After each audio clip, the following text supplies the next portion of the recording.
तर काय म्हणता बे पोट्टे हो, अशी नदी आहे का तुमच्याकडं? उड्या गिड्या मारायला भेटते का तुम्हाला अशा नदीमध्ये? तर रामराम मंडळी, मी पवन हो, मी सोय टकला झालो सोडूचा. तर आता सगळ्याकडं बाबू पाणी चालू आहे भरपूर. मला माहिती आहे तुमच्या गावात नाले असन, माझ्या गावात नदी आहे. नदी असेल तर तुम्ही कमेंट करून सांगा. आणि ह्या नदीमध्ये बाबू माझ्या गावातले पोट्टे सकाळ दुपार संध्याकाळ नुसते आंघोळ करत राहते, फुल मजा घेते. आणि नदीवर आंघोळ करणं म्हणजे पोहणं हे शरीरासाठी लय चांगलं असते, पूर्ण शरीर मोकळं होते.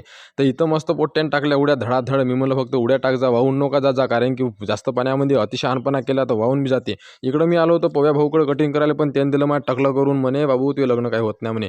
पण मी नाराज झालो होतो टकलं गेलं म्हणून. तो म्हणे माझी गाडी चालून पाय म्हणे, आत्ताच घेतली म्हणे, थोडीशी ट्रायल पाय म्हणे, मस्त कशी आहे कशी नाही मला सांग म्हणे. तर मी त्याला बसून घेतलं, त्याच्या भाषाला बसून घेतलं आणि सगळे ट्रायल घ्यायला आलो कारेगावले. कारेगावचं हे हॉटेल एक नंबर प्रसिद्ध आहे. आजूचे 7 गावं बाबू इथे इथे नाश्ता करते, याची तरी एक नंबर आहे. म्हणून मी मस्त समोसा घेतला होता आणि भाऊले म्हणलं बाबू मग ह्याचं बिल देऊन देतो म्हणलं. तर हो देतो म्हणे. तर मी मस्त नाश्ता करून घेतला. तर तुम्हाला जर नाश्ता करायचा असला तुम्ही इथे येऊन नाश्ता करू शकता.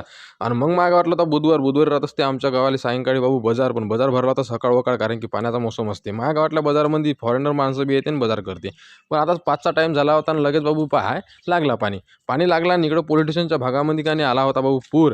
आता पूर असा आला होता का तिकडून पोलिस आले इकडे येता येणार नाही, इकडच्या आले तिकडे जाता येणार नाही. असे पूर पाहिले माझ्या गावातल्यानं केली गर्दी. तर तुमच्या गावात नदी आहे का, असा त्रास आहे का, मला नक्कीच सांगा कमेंट बॉक्समध्ये. तोपर्यंत बाय बाय, फॉलो करा.